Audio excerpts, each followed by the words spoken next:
मैं विनीता के साथ खुशहाली से रहना चाहता था। उस पर अलग होने का भूत सवार है। 17 साल की शादी में 8 दिन भी हम साथ नहीं रह सके।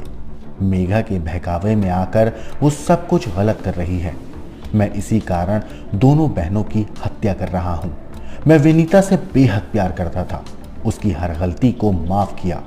मेघा लगातार उसका ब्रेन वॉश करती थी। फोन पर बात भी नहीं करने देती थी। हमारे रिश्तों के बीच आकर उसने सब कुछ बेहद खराब कर दिया था। विनीता 4 साल पहले बिना बताए एक और व्यक्ति के साथ कहीं चली गई थी। इसके बाद भी मैं उसे साथ रखने के लिए राजी था, लेकिन वो मानने को तैयार नहीं थी। हत्या के सिवा कोई और रास्ता नहीं सूझा। उसकी भी हत्या करना चाहता था। जिसके संपर्क में विनीता थी, इसके बाद खुदकुशी कर लेता। अभी जो आपने लेटर सुना, ये कहना था एक कातिल एएसआई का, जिसने ना सिर्फ अपनी बीवी का कत्ल किया बल्कि अपनी साली को भी बेरहमी से मारकर उसकी जान ले ली। और कत्ल करने का जो उसका तरीका था और जितनी हैवानियत से उसने उन दोनों महिलाओं की जान ली, उसे सुनने के बाद हर कोई हैरान है। ये कहानी है, ये वारदात है भोपाल की। दरअसल भोपाल में खादी ग्रामोद्योग विभाग की वित्त लेखाधिकारी और उनकी बहन, इन दोनों का कत्ल हुआ है। और कत्ल करने वाला कोई और नहीं बल्कि जो महिला अधिकारी है उसका सगा जीजा और उसकी बहन का पति है। जिस शख्स ने कत्ल किया है वो खुद एएसआई है। नाम है योगेश मरावी, जिसने 3 दिसंबर की सुबह करीब 11 बजे के आसपास भोपाल में जो महिला अधिकारी हैं मेघा उइके, उनके घर पे दस्तक देता है, बेल बजाता है। महिला दरवाज़ा खोलती नहीं है, उनकी नौकर दरवाज़ा खोलती है। वो घर में उनको दाखिल होने नहीं दे रही थी, लेकिन ज़बरदस्ती धक्का देकर मेड को, वो जो शख्स था एएसआई योगेश मरावी, वो घर के अंदर दाखिल हो जाता है। घर के अंदर दाखिल होने के बाद वो मेघा की जो बहन थी विनीता, उनसे बातचीत करता है, उनको समझाने की कोशिश करता है योगेश कि तुम मेरे साथ चलो, जो भी लड़ाई झगड़ा है हम दोनों का सालों से, इसको ख़त्म करते हैं और दोबारा से नई शुरुआत करते हैं।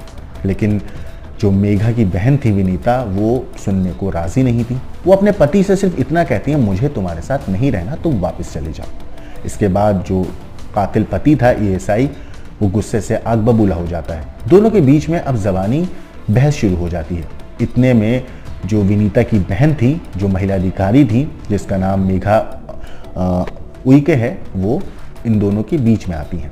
और आने के बाद वो अपने जीजा से साफ तौर पर सीधा कहते हैं कि तुम यहाँ से निकल जाओ, दीदी तुम्हारे साथ कहीं नहीं जाएगी।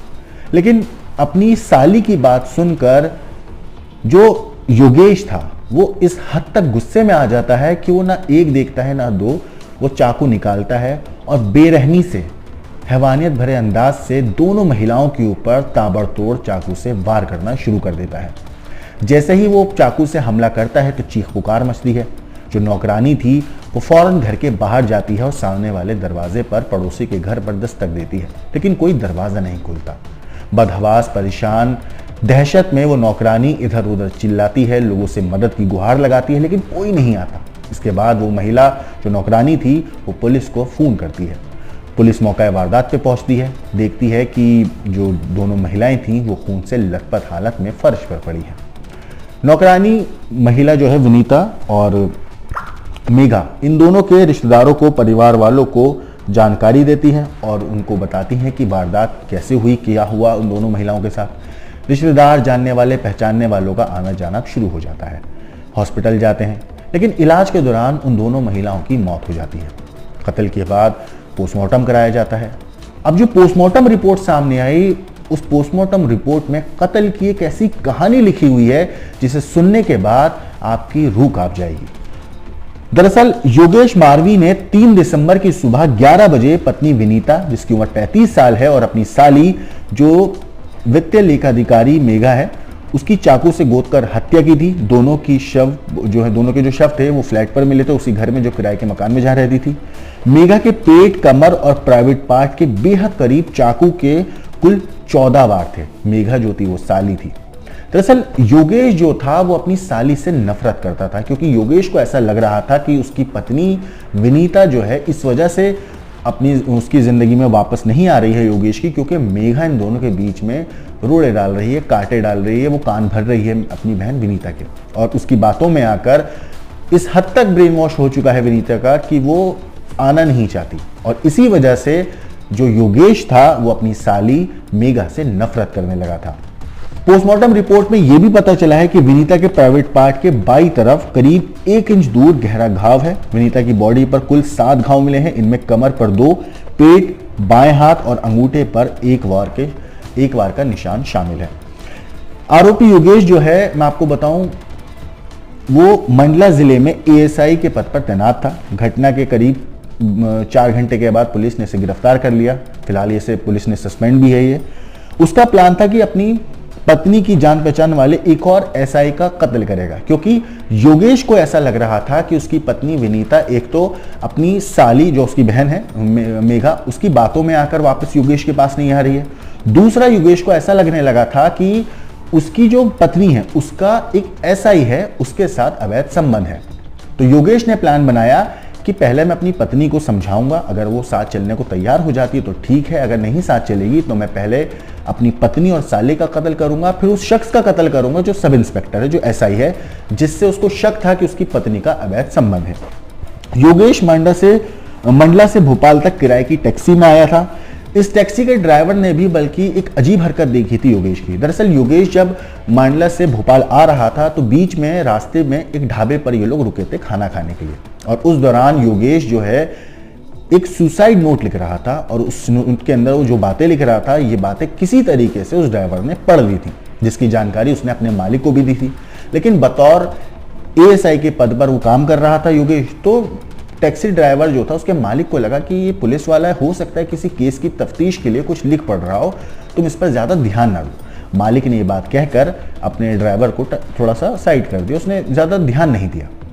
लेकिन 3 तारीख को 11 बजे के आसपास जब ये कत्ल हुआ, दोनों बहनों का एक दूसरे को मारकर बुरी तरीके से, जिस तरीके से योगेश ने कत्ल किया, खून से लथपथ हालत में चाकू से ताबड़तोड़ वार करने के बाद, बेरहमी से कत्ल करने के बाद जब वो मौका वारदात से भागा तो सीसीटीवी में कैद हो गया। सीसीटीवी में बाकायदा वो गाड़ी भी कैद हुई। 36 नंबर CH नंबर की वो गाड़ी थी जिस गाड़ी में योगेश कत्ल करने आया था, वो टैक्सी जो थी, और बहुत करीब जो है उसने विनीता के और मेघा के घर के बहुत करीब वो टैक्सी भी पार्क करी थी। उसका प्लान था कि विनीता को समझा के उसी टैक्सी से वो वापस मंडला आ जाएगा, लेकिन बात नहीं बनी। लेकिन और बात जो बढ़ी तो इस हद तक बढ़ गई कि दोनों महिलाओं की जान चली गई। पुलिस ने इस मामले में योगेश के पास से एक नोट भी बरामद किया है।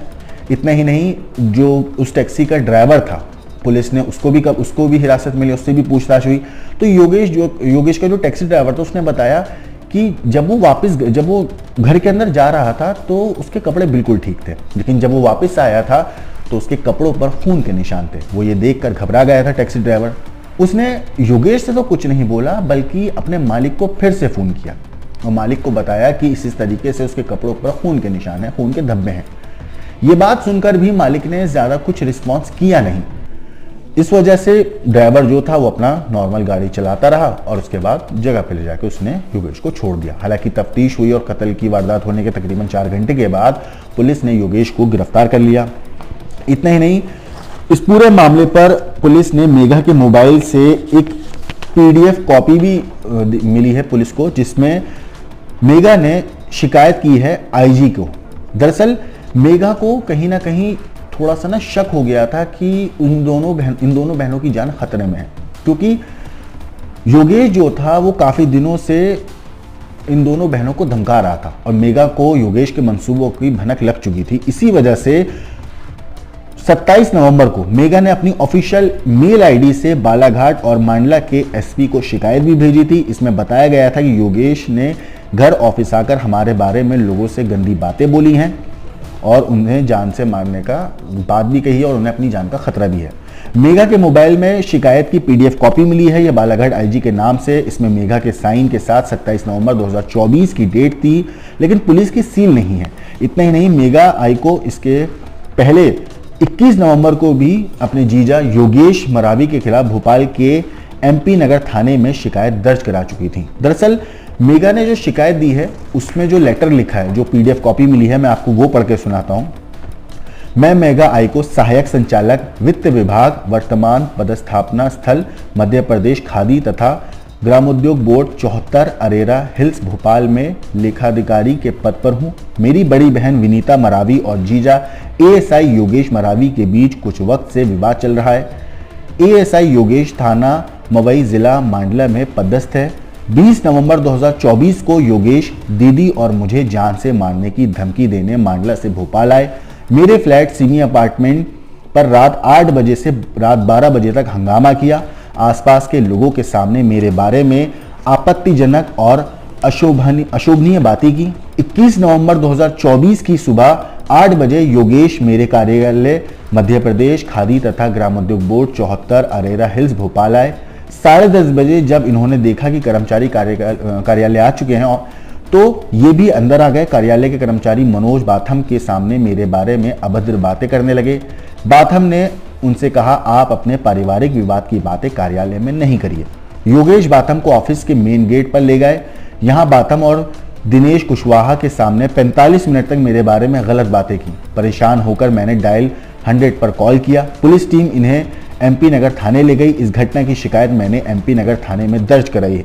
मेरे माता पिता जयपाल सिंह आइको और देविका आइको वरिष्ठ नागरिक हैं, बीमार रहते हैं। वे पैतृक गांव ग्राम मोहब्बट्टा तहसील बेहर जिला बालाघाट में रहते हैं। मेरी पदस्थापना 2020 से भोपाल में है, जो मेरा गृह नगर से 450 किलोमीटर दूर है।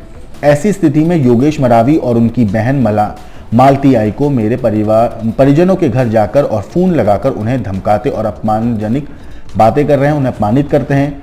अतः निवेदन है कि योगेश मरावी के विरुद्ध कानूनी विभागीय अनुशासनात्मक कार्रवाई की जाए। मेरे और परिवार के साथ कुछ भी अनहोनी होती है तो इसके लिए योगेश मरावी जिम्मेदार होंगे, जैसा मेघा ने पुलिस को शिकायत में बताया है। ये मैंने आपको एग्जैक्ट वो बताई है जो पुलिस को शिकायत की कॉपी मेघा के फोन से मिली थी। आपको बता दूं, आरोपी योगेश ने पुलिस को बताया है कि वो पत्नी विनीता को छोड़ना नहीं चाहता था, उसके साथ रहना चाहता था। इसके लिए वो हर संभव कोशिश कर रहा था अपनी पत्नी को मनाने की, हर तरीके से समझा रहा था, बात करके उसके हिसाब से वो बता रहा था कि वो साथ रहना चाहता है, मनाने की लगातार कोशिश कर रहा था। लेकिन विनीता जो थी वो उसके साथ रहने को तैयार नहीं थी। हालांकि ये भी बात सामने आई है कि जब उसने लगातार साथ रहने की कोशिश करता रहा और वो नहीं मानी तो वो राजी हो गया था तलाक के पेपर साइन करने के लिए कि ठीक है मैं तुम्हें डाइवोर्स दे दूंगा। इतना ही नहीं, विनीता ने ही तलाक के पेपर तैयार कराए थे, नोटिस भेजा। ये सब भी अपनी बहन मेघा के कहने पर ही वो कर रही थी। ऐसा जो कहना है वो योगेश का कहना है। योगेश के हिसाब से जो तलाक की बात, अलग रहने की बात, इन दोनों के बीच में जो लड़ाई चल रही थी उन सब की जो जड़ थी वो मेघा थी, ऐसा योगेश का मानना है, जो उसने पुलिस को भी बताया है। योगेश के पास से बरामद नोट में, जो उसने नोट ढाबे पे बैठकर लिख रहा था, उस नोट में उसने अपने पिता को संबोधित करते हुए लिखा है, मैं विनीता के साथ खुशहाली से रहना चाहता था, उस पर अलग होने का भूत सवार है। 17 साल की शादी में 8 दिन भी हम साथ नहीं रह सके। मेघा के बहकावे में आकर वो सब कुछ गलत कर रही है। मैं इसी कारण दोनों बहनों की हत्या कर रहा हूं। सोचिए इस पूरे मामले में किस तरीके से जो पूरी वारदात हुई, योगेश ने कत्ल की पूरी वारदात को अंजाम दिया, किस तरीके से उसके दिमाग में असल में एक फितूर सवार हो चुका था। उसको ऐसा लग रहा था कि उसकी साली की वजह से उसकी शादी नहीं चल पा रही है, और जिस वजह से उसने इस पूरी वारदात को अंजाम देने के लिए एक खूनी साजिश रची। बाकायदा वो जिस दिन 3 तारीख को विनीता से मिलने आ रहा था तो वो तलाक के पेपर भी उसी दिन जो है कुछ घंटे के बाद ही इन लोगों को साइन करके मिलने थे। यानी कि 3 तारीख को ही इनका तलाक हो जाना था, लेकिन तलाक से पहले ये आखिरी बार कोशिश करने विनीता के घर गया था कि किसी तरीके से मैं कोशिश कर लेता हूँ मनाने की, अगर मान जाती है, नहीं तो उसने सोच ही रखा था कि अगर नहीं मानेगी तो आखिर में कत्ल करके खुद की भी जान दे दूंगा। और यही इसीलिए जब वो वहाँ पहुँचा था तो उसने पूरे घर के अंदर दाखिल होने के लिए ज़बरदस्त तरीके से घर का दरवाज़ा बजाया। ये कहना है जो उस नौकरानी थी जिसने दरवाज़ा खोला था योगेश के आने पर, उसने यही कहा है पुलिस को कि 11 बजे के आसपास घर का दरवाज़ा बजा। जब मैं खोलने गई तो जो योगेश है वो घर के अंदर दाखिल होना चाहता था, मैंने रोक दिया क्योंकि दीदी ने जाहिर से बात है उसकी मना किया होगा, जो मालकिन थी।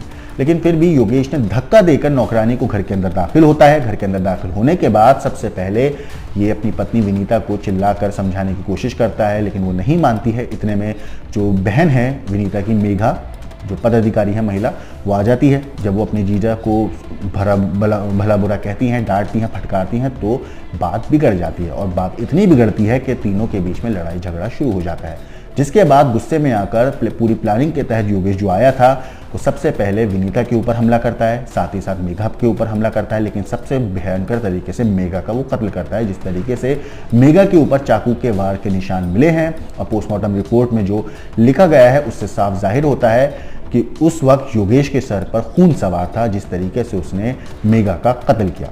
फिलहाल ये शख्स एएसआई जो है योगेश पुलिस की गिरफ्त में है। पुलिस इस मामले में तफ्तीश कर रही है, पता लगाने की कोशिश कर रही है कि इस केस में क्या अकेला योगेश ही शामिल था या किसी और ने उसकी मदद करी है या नहीं।